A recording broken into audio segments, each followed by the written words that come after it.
It's a different type of feeling. I haven't been able to find the same thrill. I've gone skydiving and it's not the same. To me, it's an experience that you can't really replicate elsewhere. It is wild. It's sort of like a blur. It's just you and the other guys. It's something else. They all help each other out here in the pits and kill each other in the ring.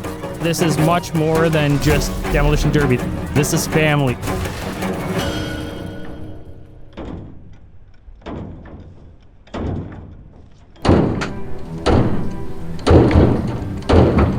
There's nothing really this exhilarating that I've experienced. This is one of the most intense things. This is full contact. If you don't like that guy in front of you, you can take that shot at him and you don't get penalized for it. It's kind of organized chaos. You go into your own little world. It's like you're in rush hour, but you can hit people. The feeling, well, I'm sitting in the car driving up to the ring. I've got this sick feeling in my stomach, and as they're counting down, it's almost like tunnel vision. Sound goes away until you stand on it, then you hear the header just scream on those cars. Ears start to crackle a little bit. I go into a complete different headspace. It's hard to describe the feeling. Are you ready? That moment you're in the ring and that announcer's counting down, your blood is pumping, your adrenaline's raising. The moment that green flag drops, you are ready to go.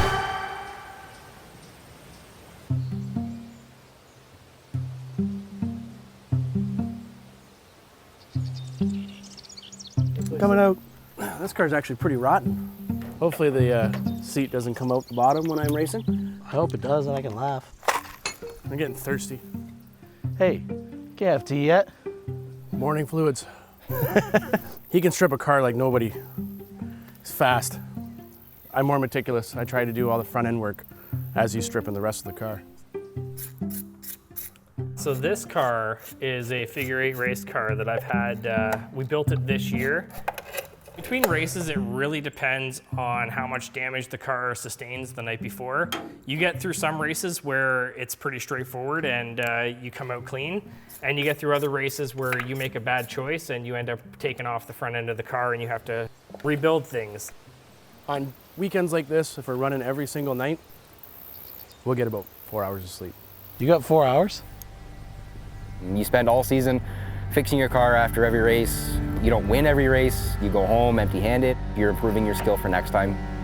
All week you struggled with your car and you had really late nights because your car was broken. Coming to a derby, it's you hang out with your friends. When I'm in the heat and I'm driving in my car, I shut the crowds out as much as it's awesome to hear them, and it's just me in the car, and it's exciting, thrilling. I'm so in the zone.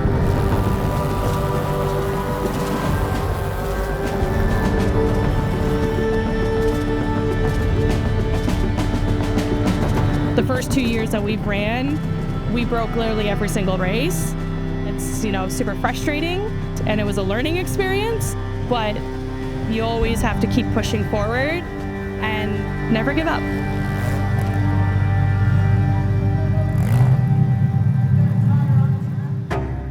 Biggest difference between Demolition Derby and figure 8 racing is the car life.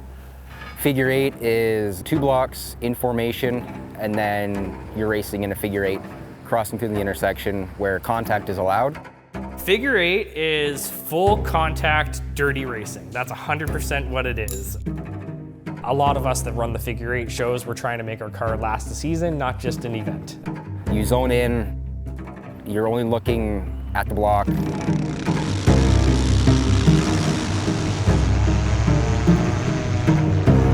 Trying to make maneuvers that's not going to take you out, but get the other people out of the way. The contact gets the blood flowing. When you get hit, it definitely can rattle your head a little bit. In the moment, you don't feel it, you don't realize it. You will walk out with bumps and bruises.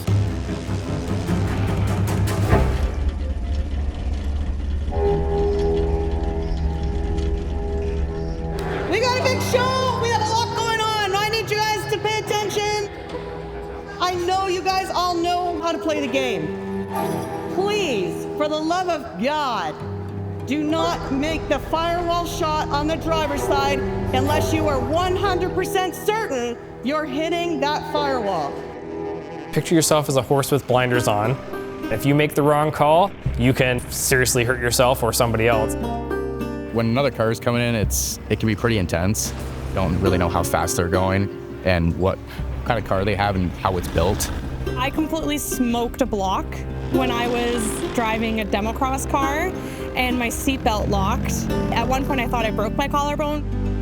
It's that moment of hesitation, and then you're like, you know what, why not? And you just brace for impact. Hopefully you don't hurt yourself, but just keep going. Hopefully your car's still running once you're done. It's just nerves, total nerves. Like, oh my God, can I just keep this car going? I've definitely had concussions and whiplash, and I have a spot on my back that hurts all the time. In the moment you're about to collide into another vehicle, you really just prepare yourself.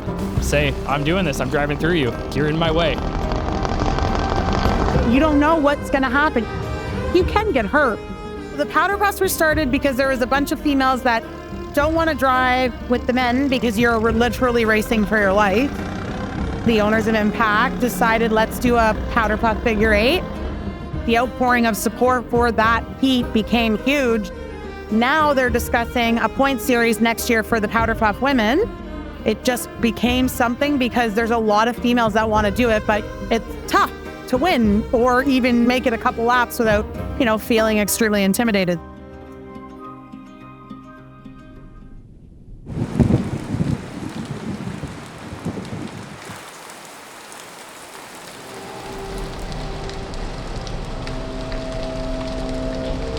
So this year we have not raced against each other too often. Jason looked at me and said, if I have the shot, I'm taking you out. We treat each other just like anyone else on that track. We're not gonna favoritize each other. We're gonna go out there and race just as hard against each other as we do everybody else.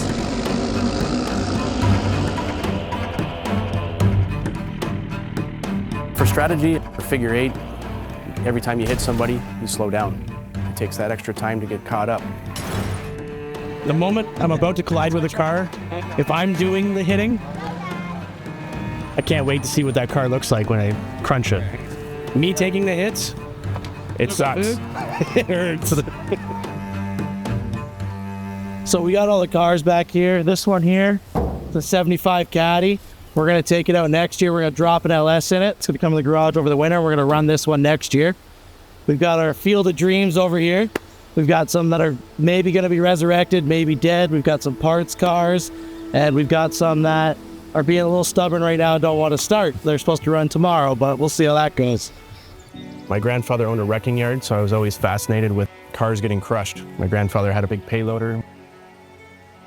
And then one day my dad took me to a demo, and I'm like, oh, we're allowed to do this for fun? My dad, he ran his whole life, and I watched him. I always sat in the stands and just thought, man, one day I'd like to try that. So I finally got in the car when I was 16 and gave it a go.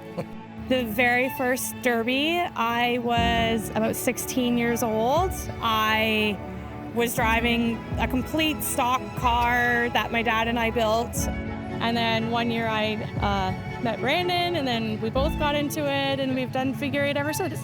We started in 2015, 2016 with a car for Democross. Democross led to figure eight, and that's when we stuck with figure eight. I've always wanted to be a race car driver, and this is the cheapest, easiest fun that I could have for little to no money. When I started, it was very much, don't talk to me, don't look at my car type of thing. So many of the greats, we'll call them, are giving out the information that they use for their cars, whether it be like tips and tricks, weld up the control arms, brace this, brace that, make sure you put in a door plate so when you get hit and the driver's door doesn't cave in on you. There's always a helping hand. There's always someone there if you need a tire changed, if you need, a fuel top up. You can show up to a race and that person you park beside will be a complete stranger.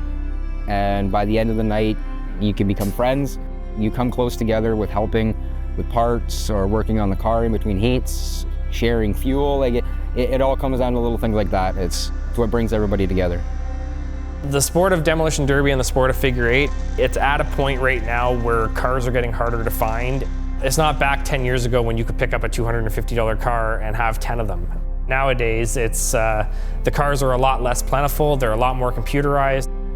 In order to keep the cars that we have going and to keep the skill level going, I think helping out and bringing the community together like that has really helped to further the sport and to further the competition. You're sitting there, you're waiting for the announcer, your heart's pumping. It almost feels like time stands still.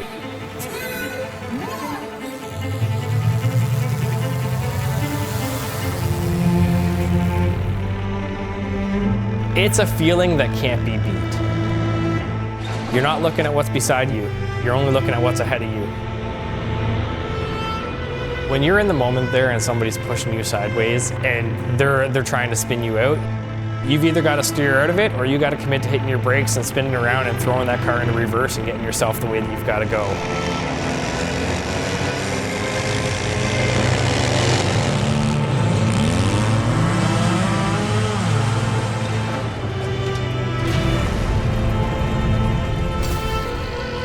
It's one of the most exhilarating feelings in the world. It never gets old.